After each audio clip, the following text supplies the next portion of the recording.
ఆమె ఏం చేసింది చెప్పండి? శ్రేష్టమైన ఆరాధన చేసింది. ఏం ఆరాధన అండి?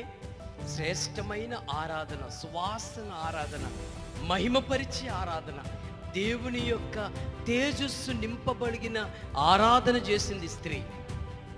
తనకు ఉన్న అత్తరును పూర్తిగా తీసుకుని ఏం చేసిందమ్మా? పూర్తిగా ఆ అత్తరును తీసుకుని ఏం చేసిందంటే యేసు పాదాలను ఏం చేసింది? పూర్తిగా రాసి రాసి కన్నీటితో ఆయన పాదాలు కడిగి ఏం చేసింది? తల వెంట్రుకలతో, చెప్పండి, తల వెంట్రుకలతో అత్తరును తుడిచింది. మరి ఇంత గొప్ప ఆరాధన చేయగలిగిన వాళ్ళంగా మనం ఉన్నామా?